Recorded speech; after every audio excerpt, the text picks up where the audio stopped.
வணக்கம் மக்களே. நம்ம கார்த்திக் கதையில டிசம்பர் 15 என்ன நடக்க போகுது அப்படிங்கறத பத்தி தாங்க இந்த வீடியோல இப்ப நம்ம பார்க்க போறோம். இந்த வீடியோவுக்கு மறக்காம லைக் பண்ணிக்கோங்க. நீங்க லைக் பண்றதுதான் எங்களுக்கு அடுத்த வீடியோ போடுறதுக்கு ரொம்பவே இன்ட்ரெஸ்டிங்கா இருக்கும். சோ மறக்காம லைக் பண்ணிட்டு இந்த வீடியோவை பாருங்க. இன்னொரு பக்கம் ஈஸ்வரி ஹீரோவை பார்த்து, இங்க பாரு, இனிமே நீ என்ன பண்ணாலும் சரி, உன்னால வெளியில வரவே முடியாது. என் தங்கச்சிக்கா நீ இவ்வளவு பெரிய ஆபத்தை விளைவிச்ச, உன்னை சும்மா விட மாட்டேன்டா.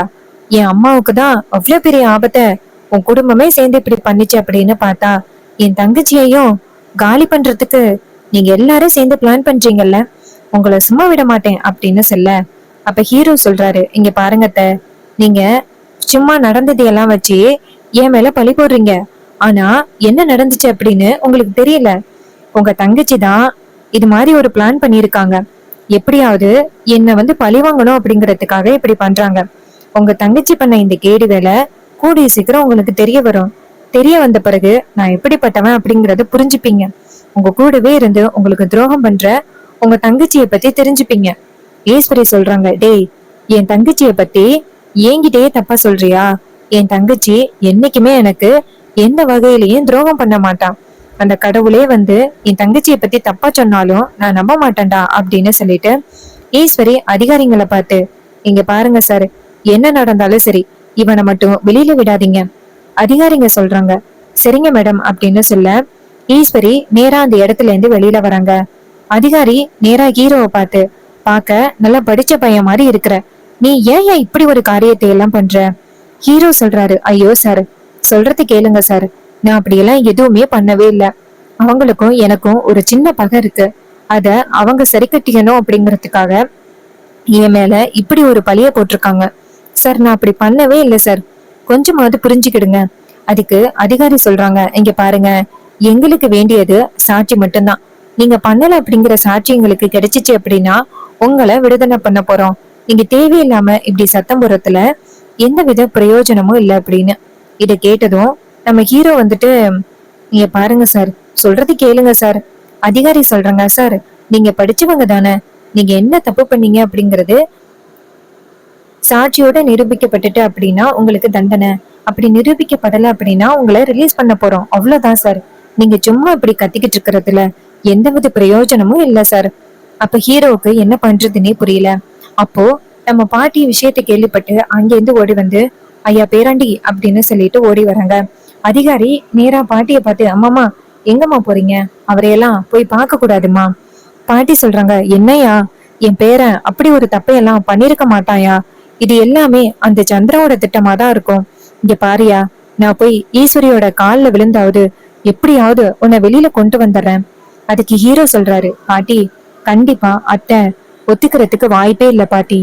பாட்டி சொல்றாங்க, இங்க பாரியா, நான் போய் ஈஸ்வரியோட கால்ல விழுந்தாவது எப்படியாவது உன்னை வெளியில கொண்டு வந்துடுறையா அப்படின்னு சொல்லிட்டு பாட்டி நேரா ஈஸ்வரியோட வீட்டுக்கு போறாங்க. அங்க போயிட்டு, ஈஸ்வரி வெளியில வா அப்படின்னு சொல்ல ஈஸ்வரி அங்கிருந்து வெளியில வராங்க. வீட்டுல உள்ள எல்லாரும் வராங்க. பாட்டி நேரா ஈஸ்வரிய பார்த்து, என்ன காரியண்டி பண்ணிட்டு வந்திருக்க? உன் வீட்டுல இத்தனை நாள் இருந்தானே, ஏதாவது உனக்கு ஆபத்தை என் பேரன் கொடுத்திருப்பானா? அவனை போய் இப்படி அதிகாரிங்க கிட்ட பிடிச்சு கொடுத்துருக்க. உனக்கு கொஞ்சம் கூட மனசாட்சியே இல்ல. உன் தங்கச்சி தாண்டி ஃப்ராடுக்காரி. அவதான் ஏதாவது ஒரு கேடு வேலைய பண்ணி என் பேரனை மாட்டிக்கிறதுக்காக இப்படி பண்ணிருப்பா.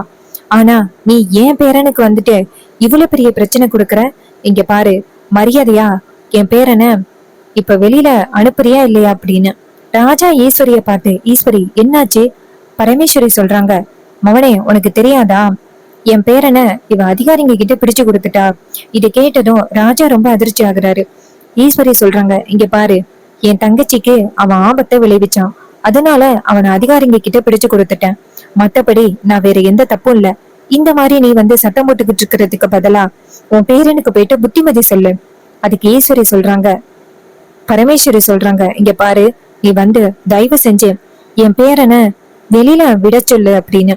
அதுக்கு ஈஸ்வரி சொல்றாங்க, இங்க பாரு, அப்படியெல்லாம் நடக்கிறதுக்கு வாய்ப்பே இல்ல அப்படின்னு சொன்னதும் பரமேஸ்வரி ரொம்பவே கெஞ்சுறாங்க. ஈஸ்வரி வீட்டுல உள்ளவங்களையும் பார்த்து, இங்க பாருங்க, யாராவது அவனை ரிலீஸ் பண்ணணும் அப்படின்னு நினைச்சு போனீங்க அவ்வளவுதான் அப்படின்னு கதவையெல்லாம் இழுத்து சாத்திடுறாங்க. இத பார்த்துட்டு ராஜாவுக்கு ரொம்பவே அதிர்ச்சி. ராஜா ஈஸ்வரிய பார்த்து, ஈஸ்வரி, இங்க என்ன நடக்குது? நீ என்ன பண்ண? ஈஸ்வரி சொல்றாங்க, இங்க பாருங்க, பாத்தீங்களா, என் தங்கச்சிக்கு ஆயுதத்தால அவன் தாக்கிட்டு ரொம்ப சுலபமா போய் தப்பிச்சு ஓடலான்னு பாத்துட்டான். அதனாலதான் அவனை அதிகாரிங்க கிட்ட பிடிச்சு கொடுத்துட்டு வந்தேன். ராஜா சொல்றாரு, ஈஸ்வரி, உனக்கு என்ன பைத்தியமா பிடிச்சிருக்கு? இத்தனை நாளா நம்ம வீட்டு மாப்பிள்ள இந்த வீட்டுல இருந்தானே, யாருக்காவது ஏதாவது ஒரு வகையில பிரச்சனை கொடுத்திருக்கானா? ஏதாவது ஒரு வகையில பாதிப்பு கொடுத்திருக்கானா? எதுவுமே கிடையாது. ஆனா மாப்பிள்ள போயிட்டு இப்படிப்பட்ட ஒரு காரியத்தை பண்ணாரு அப்படின்னு சொல்லி அதிகாரிங்க கிட்ட பிடிச்சு கொடுத்துருக்க. உனக்கு இறக்கமே இல்லையா? இங்க பாரு, மரியாதையா மாப்பிள்ளைய விடுதலை பண்ணு. அது ஈஸ்வரி சொல்றாங்க, முடியாது, நான் கண்டிப்பா அவனை விடுதலை பண்ண மாட்டேன். என் தங்கச்சிக்கு அவன் ஆபத்து கொடுத்தானே, அதுக்கு அவன் கண்டிப்பா பதில் சொல்லிதான் ஆகணும் அப்படின்னு. இதை கேட்டதும் நம்ம ராஜா ரொம்பவே அதிர்ச்சி ஆகுறாரு. இதுக்கு மேல இவகிட்ட பேசி பிரயோஜனம் இல்லை அப்படின்னு நினைக்கிறாரு. அப்ப வில்லி சொல்றாங்க, பாத்தியாக்கா, எல்லாருக்கும் அவனை பத்தி தான் கவலையே தவிர்த்து நான் எவ்வளவு பெரிய ஆபத்துல இருந்து மீண்டு வந்திருக்கேன். என்னை பத்தி இந்த வீட்டுல யாருக்குமே கவலை இல்ல. ராஜா சொல்றாரு, இங்க பாரு சந்திரா, நீ எப்படிப்பட்ட பிளானை எல்லாம் போடுவ அப்படின்னு எனக்கு தெரியாதா? இங்க பாரு, நீ சொல்றதையெல்லாம் இங்க யாரும் நம்ப மாட்டாங்க. ஏன்னா இந்த குடும்பத்துக்கு நீ என்ன பண்ணிக்கிட்டு இருக்க அப்படிங்கறது இங்க உள்ள எல்லாருக்குமே தெரியும் அப்படின்னு சொல்லிட்டு ராஜா கோபத்தோட போறாரு. அப்ப வில்லி அவங்க அக்காவை பார்த்து, பாத்தியாக்கா இப்படி பேசுறத, இந்த குடும்பத்துக்கு நான் தான் பிரச்சனை கொடுக்கறேனா அப்படின்ட்டு அவங்க அந்த இடத்துல இருந்து போறாங்க. அப்போ நம்ம ஈஸ்வரி இருக்காங்கல்ல, நடக்கிறது எல்லாம் பார்த்துட்டு பாவம் என் தங்கச்சி அப்படின்னு நினைக்கிறாங்க. இன்னொரு பக்கம் நம்ம வில்லி இருக்காங்கல்ல, அவங்க மாடிக்கு போயிட்டு ரொம்பவே சந்தோஷமா, அப்பாடா, நம்ம நினைச்சது எல்லாமே நடந்துருச்சு. அந்த டிரைவர் பையல அதிகாரிங்க கிட்ட பிடிச்சு கொடுத்தாச்சு. அக்கா காரி நம்ம சொன்ன மாதிரி நடந்துகிட்டு இருக்கா. செங்கல் சூளையில ஏலமும் நடக்க போகுது. அக்கா காரி கிட்ட இருந்து அந்த செங்கல் சூளையும் பறி போக போகுது. இதே மாதிரி அக்கா காரி கிட்ட உள்ள எல்லாத்தையும் நம்ம பிடுங்கிட்டு அக்கா காரிய எதுவுமே இல்லாம அனாதையா ஆக்க போறோம் அப்படின்னு வில்லிக்கு ரொம்பவே சந்தோஷம். அப்போ வில்லி நினைக்கிறாங்க, இந்த சந்தோஷமான விஷயத்த உடனே நம்ம அத்தை கிட்ட சொல்லணும் அப்படின்னு நேரா அதிகாரிங்களுக்கு போன் பண்றாங்க. அதிகாரி போன் அட்டன் பண்ணி, சொல்லுங்க மேடம். அதுக்கு வில்லி சொல்றாங்க, இங்க பாருங்க, அங்க அத்தை இருக்காங்கல்ல, அத்தை கிட்ட போனை கொடுங்க, ரொம்ப சந்தோஷமான விஷயத்த சொல்லணும். அவர் சொல்றாரு, சரிங்க மேடம் அப்படின்னு. அப்ப நம்ம ஈஸ்வரி எதேச்சியா மாடிக்கு வராங்க. அப்போ நம்ம வில்லி யாருக்கிட்டயும் போன் பேசுறத பாக்குறாங்க. அப்போ வில்லி வந்துட்டே நேரா அவங்க அத்தை கிட்ட, அத்தை அப்படின்னு சொல்ல, ஈஸ்வரி வந்தவங்க டக்குன்னு நிக்கிறாங்க. என்னது அத்தையா? இவ யாரு அத்தைன்னு கூப்பிடுறா அப்படின்னு பாக்குறாங்க. அப்ப வில்லி சொல்றாங்க, அத்தை, நீங்க பண்ண பிளான் சூப்பரா ஒர்க் அவுட் ஆகிடுச்சுத்த. அந்த டிரைவர் பையல அதிகாரிங்க கிட்ட பிடிச்சு கொடுத்தாச்சு. அக்கா காரியே அவனை கொண்டு போய் அதிகாரிங்க கிட்ட ஒப்படைச்சிட்டான். இனிமே அவன் வெளியில வரத்துக்கு வாய்ப்பே கிடையாதுத்த. அதுவும் அக்கா காரி ஸ்ட்ராங்கான புகார் கொடுத்துட்டா. இது கேட்டதும் காளியம்மா ரொம்ப சந்தோஷப்படுறாங்க. மருமகளே, சூப்பர் மருமகளே, இந்த வாட்டி நம்ம பிளான் கொஞ்சம் கூட பிசறு தட்டாம கரெக்டா நடந்துருச்சு. இன்னொன்னு ஞாபகம் வச்சுக்கோ, அவன் எப்படியும் வெளியில வரத்துக்கு ட்ரை பண்ணுவான். அவன் என்ன ஆனாலும் சரி, வெளியிலே வரக்கூடாது. முக்கியமா ஈஸ்வரிக்கு இது பிளான் அப்படின்னு தெரியக்கூடாது. செங்கல் சூளை அப்படியே நம்ம பேருக்கு தான் வரணும். அதுக்கு வெள்ளி சொல்றாங்க, இங்க பாருங்க அத்தை, நீங்க கவலைப்படாதீங்க. இந்த பிளான் பண்ணதே செங்கல் சூளை உங்க பேருக்கு வரணும் அப்படின்னு. கவலைப்படாதீங்க, எப்படியாவது உங்க பேருக்கு வர மாதிரி நான் பாத்துக்கிறேன். காளியம்மாளும் சரி மருமகளே. சரி, இப்ப ஈஸ்வரி என்ன பண்ணிக்கிட்டு இருக்கான்? அதுக்கு வில்லி சொல்றாங்க, அத்தை, அவ சரியான முட்டாள்கிட்ட. நான் சொன்னது எல்லாத்தையுமே நம்பி நான் என்னென்ன சொல்றேனோ எல்லாத்தையும் பண்ணிக்கிட்டு இருக்கா. இது எல்லாத்துக்கும் அந்த டிரைவர் பையனுக்கு தான் நன்றி சொல்லணும். ஏன்னா நான் சொன்னது எல்லாமே உண்மை அப்படின்னு நினைச்சுக்கிட்டு இவ பண்ணிக்கிட்டு இருக்கா. அந்த டிரைவர் மேல உள்ள கோவத்தினால எல்லாமே இப்ப நமக்கு சாதகமா தான் நடந்துகிட்டு இருக்கு. இதை கேட்டதும் அந்த பாட்டி, அந்த அத்தை ரொம்பவே சந்தோஷப்படுறாங்க. ஈஸ்வரி இத பாத்துட்டு, இந்த நேரத்துல இவ யாருக்கிட்ட அத்தை அத்தைன்னு பேசிக்கிட்டு இருக்கா? ஒருவேளை அந்த காளியம்மாளா இருக்குமோ அப்படின்ட்டு ஈஸ்வரி டக்குன்னு பக்கத்துல வந்து, ஏய் போனை கொடு அப்படின்னு சொல்ல, வில்லி அவங்க அக்காவை பார்த்ததும் ரொம்பவே அதிர்ச்சியாகி அக்கா அப்படின்னு சொல்ல, ஈஸ்வரி சொல்றாங்க, ஏய் இப்ப போனை கொடுக்க போறியா இல்லையா அப்படின்னு சொல்லிட்டு போனை பிடுங்குறாங்க. பார்த்துட்டு போனை வாங்கி நேரா மறுபடியும் அந்த நம்பருக்கு கால் பண்றாங்க. வில்லி சொல்றாங்க, அக்கா யாரும் இல்லக்கா அது.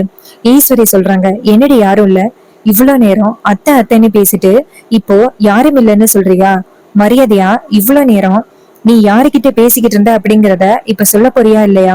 அப்போ வில்லி ரொம்பவே ஷாக் ஆகுறாங்க. ஐயோ, அக்கா காரிக்கு உண்மை தெரிஞ்சு போச்சோ அப்படின்னு. ஈஸ்வரி சொல்றாங்க, சொல்லுடி அப்படின்னு. ஈஸ்வரி சொன்னதை கேட்டுட்டு வில்லி சொல்றாங்க, இல்லக்கா நான் என் ஃப்ரெண்டு கிட்ட பேசிக்கிட்டு இருந்தேன். ஈஸ்வரி சொல்றாங்க, எந்த ஃப்ரெண்டுடி உனக்கு அத்தை? இப்ப நடந்த விஷயத்த பத்தி தான் நீ பேசிக்கிட்டு இருக்க. அத்தை என்ன சொல்ற? இருடி உனக்கு இருக்கு அப்படின்னு சொல்லிட்டு நேரா அதே நம்பருக்கு கால் பண்றாங்க. அப்போ அதிகாரி போனை பார்த்துட்டு, இப்பதானே இவங்க போன் பண்ணாங்க, மறுபடியும் போன் பண்றாங்க அப்படின்னு போன் அட்டன் பண்ணி, இங்க பாருங்க மேடம், நீங்க சொல்ற மாதிரி அடிக்கடி எல்லாம் நாங்க காளியம்மா மேடத்துக்கிட்ட போனை கொடுக்க முடியாது. அப்படி கொடுத்தா எங்க வேலைக்கு தான் பிரச்சனை வரும். ஏன் மேடம் இப்படி அடிக்கடி போன் பண்ணிக்கிட்டே இருக்கீங்க? கொஞ்சம் லேட்டா பேசலாம் அப்படின்னு போனை கட் பண்றாங்க. இதை கேட்டதும் ஈஸ்வரிக்கு ரொம்பவே அதிர்ச்சி. ஈஸ்வரி சந்திராவை பலார்னு ஓங்கி அரைஞ்சி, மரியாதையா இப்ப உண்மையை சொல்ல போறியா இல்லையா? சொல்லுடி, எப்படி உனக்கும் அந்த காளியம்மாளுக்கும் என்னடி தொடர்பு? அப்போ நடந்தது எல்லாமே ஒரு சூழ்ச்சியா? அப்போ அந்த மாப்பிள்ள சொன்ன மாதிரி உனக்கு நீயே தாக்கிக்கிட்டு மாப்பிள்ள மேல பழி போட்டிருக்கியா? வில்லி ரொம்பவே அதிர்ச்சி ஆகுறாங்க. அப்ப ஈஸ்வரி வில்லிய பிடிச்சு இழுத்துட்டு வராங்க. இழுத்துட்டு வந்து எல்லாரும் வராங்க. வந்ததோட ராஜா கேக்குறாரு, இப்ப என்ன ஆச்சு அப்படின்னு. ஈஸ்வரி சொல்றாங்க, என்னங்க நீங்க சொன்னது எதையுமே கேட்காம போனது ஏன் தப்புதாங்க. இவ இவ்வளவு பெரிய பிளான் பண்ணிருக்கா, மாப்பிள்ள மேல அநியாயமா தப்பு போட்டிருக்கா. நானும் போயிட்டு அவர் மேல புகார் கொடுத்துட்டேன். இவ அந்த காளியம்மா முத்தச்சிவனாண்டி இவங்க எல்லாருமே சேர்ந்து பிளான் பண்ணி என்ன இந்த பிளான்ல சிக்க வச்சிருக்காங்க. இதை கேட்டதும் ரொம்பவே ஷாக் ஆகுறாங்க நம்ம ராஜா. ஈஸ்வரி உனக்கு எப்படி இந்த விஷயம் தெரியும்? ஈஸ்வரி சொல்றாங்க, இவ கொஞ்ச நேரத்துக்கு முன்னாடி அந்த காளியம்மா கிட்ட போன் பேசினத நான் கேட்டேன். அத வச்சுதான் நான் சொல்றேன். இதை கேட்டதும் ராஜா சொல்றாரு, அப்பாடா இப்பயாவது உன் தங்கச்சியோட சுயரூபம் உனக்கு தெரிஞ்சிச்சுல்ல, இப்பயாவது போயிட்டு மாப்பிள்ளைய எப்படியாவது காப்பாத்து. இதை கேட்டதும் ஈஸ்வரி சொல்றாங்க, ஆமாங்க, அவர் மேல நான் இவ்வளவு பெரிய பழி போட்டதுக்கு நான் தான் ரொம்ப அசிங்கப்படணும். நான் போயிட்டு மாப்பிள்ளைய வெளியில கூட்டிட்டு வரேன். வில்லி சொல்றாங்க, அக்கா போவாதக்கா. ஈஸ்வரி சொல்றாங்க, இங்க பாரு, நீ ஏதாவது பேசினா அவ்வளவுதான். மாப்பிள்ள இன்னைக்கு இவ்வளவு பெரிய பிரச்சனையில மாட்டிக்கிட்டு இருக்காரு அப்படின்னா நீ தான் காரணம். இப்படி போய் சொல்லியிருக்க, உன்னை போய் நானும் நம்பியிருக்கேனே அப்படின்னு நேரா ஈஸ்வரி அதிகாரிங்களை பார்க்க போறாங்க. அப்ப ஹீரோ வந்துட்டு ரொம்ப சோகமா உட்கார்ந்துருக்காரு. ஈஸ்வரி வரத பார்த்துட்டு ஹீரோ எந்திரிக்கிறாரு. ஈஸ்வரி நேரா அதிகாரிங்களை பார்த்து, சார் மன்னிச்சிருங்க சார், மாப்பிள்ளை மேல ஒரு தப்பான புகார் கொடுத்துட்டேன். அப்ப ஹீரோ அந்த இடத்துல வந்து நிக்கிறாரு. அதிகாரிங்க கேக்குறாங்க, என்ன மேடம் சொல்றீங்க? ஈஸ்வரி சொல்றாங்க, சார் இது எல்லாத்துக்குமே என் தங்கச்சி தான் சார் காரணம். அவதான் மாப்பிள்ளை மேல ஒரு தப்பான பழிய போட்டுட்டா. இதை கேட்டதும் அதிகாரிங்க சொல்றாங்க, என்ன மேடம் சொல்றீங்க? ஈஸ்வரி சொல்றாங்க, சார் அவ இன்னைக்கு போன் பேசினத என் காதால கேட்டேன். அவ தனக்கு தானே தாக்கிக்கிட்டு மாப்பிள்ளை மேல பழி போட்டிருக்கா. மாப்பிள்ளை எந்த தப்புமே பண்ணாதவரு, அவரு நிரபராதி. இதை கேட்டதும் அதிகாரிங்க ரொம்பவே அதிர்ச்சி ஆகுறாங்க. அப்ப ஈஸ்வரி சொல்றாங்க, சார் அவருக்கு நான் ஜாமீன் கொண்டு வந்திருக்கேன். இந்த புகாரையும் நான் மறுபடியும் வாபஸ் வாங்குறேன் அப்படின்னு சொன்னதும் அதிகாரிகளும் சரிங்க மேடம் அப்படின்னு சொல்லிட்டு ஹீரோவை வெளியில கூட்டிட்டு வராங்க. அப்ப ஹீரோ நேரா அவங்க அத்தைய பார்த்து, அத்தை என் மேல எந்த தப்பும் இல்லை அப்படின்னு புரிஞ்சுக்கிட்டீங்களே, அதுவே போதும். ஈஸ்வரி சொல்றாங்க, இங்க பாருங்க, அந்த சந்திரா சொன்னா அப்படிங்கறதுக்காக உங்க மேல இவ்வளவு பெரிய பழி போட்டதுக்கு நான் மன்னிப்பு கேட்டுக்கிறேன். ஹீரோ சொல்றாரு, பரவாயில்லத்த, ஏதோ நடந்தது நடந்து போச்சு, அதுக்காக என்னத்த பண்றது.